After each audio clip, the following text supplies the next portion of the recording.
नमस्कार, कसे आहात सगळे? मजेत ना? आपण जातोय अलिबागला. आता या अलिबागचा अली कोड आणि जिथे आपण स्टे करणार आहोत द कोस्टल हेरिटेज रिसॉर्ट आणि आमच्या प्रायव्हेट पूल रूमचे पैसे कसे वाया गेले ते आपण ह्या व्हिडिओमध्ये बघू. तर व्हिडिओ शेवटपर्यंत पहा. मी आहे विवेक जाधव आणि तुम्ही बघत आहात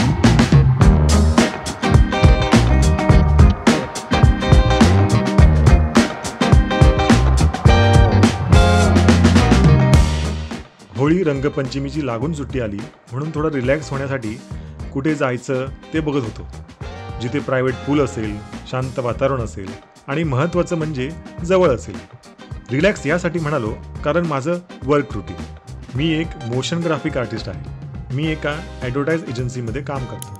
आता जे लोक ॲड एजन्सीमध्ये काम करतात त्यांना माहीत असेलच की कामाची पद्धत कशी असते ती.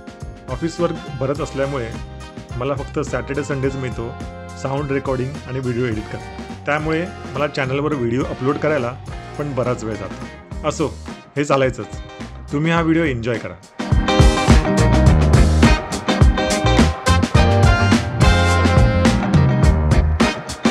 सकाळी M2M फेरीसाठी भाऊच्या धक्क्यावर गेलो. M2M फेरीच्या तिकीटचे 3 प्रकार आहेत. Skoda Kushaq zone 390 rupees, Skoda Slavia deck 460 rupees आणि स्कोडा सुपर लाउंज 1500 रुपीज. आणि तुमची स्वतःची कार असेल तर ती घेऊन सुद्धा बोटवर जाऊ शकता. त्याची कॉस्ट वेगळी आहे. तिकीट आधीच ऑनलाईन काढावी लागते कारण लिमिटेड सीट असते. आम्ही स्कोडा कुशक झोनची तिकीट काढली होती. छान आहे. तिथे एक छोटं रेस्टॉरंट पण आहे. मस्त 1 तासात मांडवाला पोचायला होतं.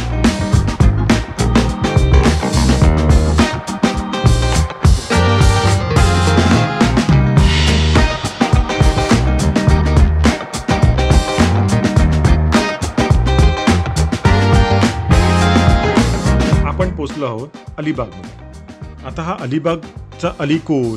अलिबागच्या नावाला ऐतिहासिक संदर्भ आहे. अली हे एका व्यक्तीचे नाव आहे तर बाग म्हणजे बगीचा. याचा अर्थ अलीची बाग असा होतो.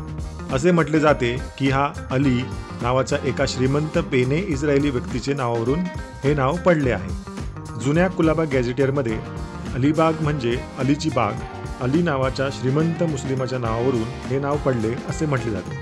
नवीन संशोधनानुसार मात्र अली हा मुस्लिम नसून बेने इस्रायली असल्याचे सिद्ध झाले आहे. त्याने या भागात अनेक विहिरी खोदल्या आणि बाग उभ्या केल्या. अली हा ॲली या मूळ शब्दाचा अपभ्रंश आहे. ॲली हे एलिझा, एलिशा याचे लघुरूप असल्याचे मानले जाते. ॲली हा आंबा आणि नारळाच्या बागा असणारा शहरातील सर्वात श्रीमंत व्यक्तींपैकी एक म्हणून प्रसिद्ध होता. म्हणूनच या क्षेत्राला ॲलीची बाग हे नाव पडले, अशी प्रचलित आख्यायिका आहे. मांडवाला पोचलो. तिथून बाहेर येऊन ऑटो स्टँडच्या इथे रेवदांडा फोर्टसाठी विचारलं तर ऑटोने 1100 रुपये सांगितले. रेवदांडा फोर्टलाच लागून हे रिसॉर्ट आहे. साधारण 1 तास लागला रेवदांडाला पोचायला.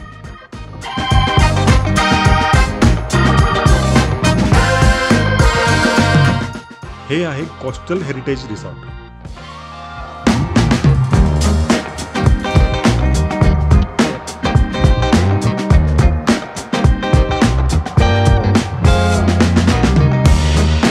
एक मोठा स्विमिंग पूल आहे. त्याच्या बाजूने वेगवेगळे रूम्स बांधले आहेत. Deluxe room, premium room, open bathtub आणि फॅमिली सूट. आणि हा आहे आमचा प्रायव्हेट पूल रूम. याची कॉस्ट विथ ब्रेकफास्ट 10,000 आहे आणि ज्या मोठ्या पूलच्या आजूबाजूला बांधलेल्या आहेत त्यांची 5,000 विथ ब्रेकफास्ट आहे. रिसॉर्ट छान होतं. बाली थीमवरती वाटत होतं. रूम्स पण छान मोठ्या क्लीन होत्या.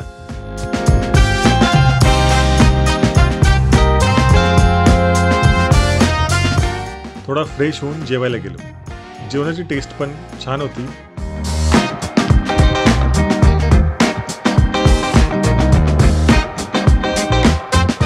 जेवण झाल्यावर थोडं पॉवर नॅप घेऊ असं वाटलं कारण बाहेर साईट सीन वगैरे काही करायचं नव्हतं. रिसॉर्टमध्येच रिलॅक्स करायचं होतं. पॉवर नॅप झाल्यावर पूलमध्ये जाऊ असा विचार केला आणि पूलच्या दिशेने गेलो. तर पूल स्वच्छ नाही वाटला म्हणून त्यांना सांगितलं की पूल स्वच्छ करून द्या. त्याने बराच प्रयत्न केला पण त्या पूलचा क्लिनिंग पंप जो असतो तो दर थोड्या वेळाने बंद होत होता. तो बघत होता की काय प्रॉब्लेम आहे, पण त्याने काही झालं नाही. सो आम्ही त्या पूलमध्ये नाही गेलो आणि बाहेरच्या पूलमध्ये आलो.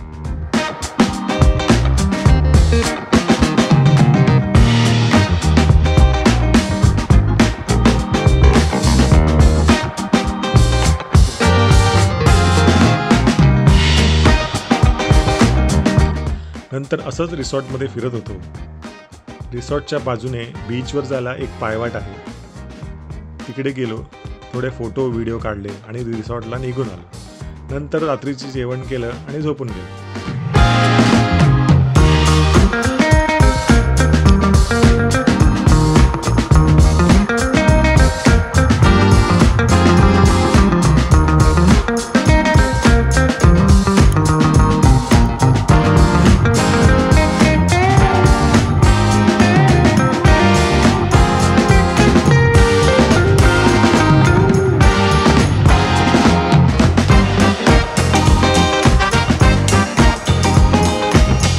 सकाळी उठल्यावर ब्रेकफास्ट केला आणि निघायला थोडा वेळ होता, त्यामुळे अदिती म्हणाली की एक आपण गेम खेळूया का, जो रील्सवर सध्या दिसत होता. तो आम्ही प्रयत्न केला, पण ते काय सॉल्व्ह झालं नाही.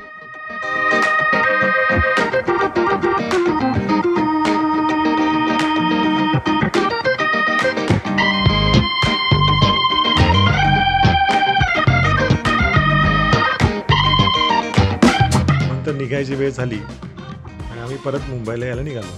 आम्ही मुंबईला येताना M2M फेरीनेच आलो. रिसॉर्टबद्दल बोलायचं झालं तर रिसॉर्ट तसं चांगलं आहे, जेवण चांगलं आहे, स्टाफ चांगला आहे. ॲक्च्युली काय झालं, चेक इन करताना तिकडे त्यांनी सांगितलं पूर्ण पेमेंट करा.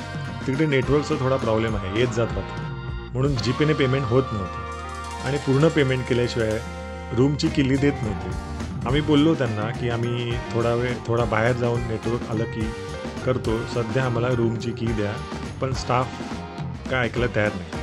शेवटी आम्ही मुंबईला माझ्या मित्राला फोन केला आणि त्याला सांगितलं की पेमेंट कर, आणि तसं ते पेमेंट झालं आणि आम्हाला रूमची की मिळाली. आणि परत प्रायव्हेट पूल बरंच खराब होतं, त्यामुळे ते सुद्धा वापरलं गेलं नाही. त्यांना जर माहीत आहे की प्रायव्हेट पूलची बुकिंग आहे तर त्यांनी पूल क्लीन करून ठेवायला हवा होता, किंवा काय प्रॉब्लेम आहे ते बघायला हवं होतं. मला वाटतं थोडा पेमेंटसाठी फ्लेक्झिबिलिटी हवी होती आणि प्रायव्हेट पूलचं पण थोडं लक्ष घालायला हवं होतं. बस हे मला असं वाटलं. थँक्यू व्हिडिओ शेवटपर्यंत पाहिल्याबद्दल. व्हिडिओ कसा वाटला नक्की कमेंट करून कळवा. आवडला असेल तर लाईक करा, शेअर करा आणि आमच्या चॅनलला सबस्क्राईब करा. नेक्स्ट व्हिडिओ हा रत्नागिरी ट्रिपचा आहे. तिकडे आम्ही कुठे गेलो, सी फूडची मजा आणि कुठे राहिलो हे असेल. चला तर मग भेटूया लवकरच. Bye bye.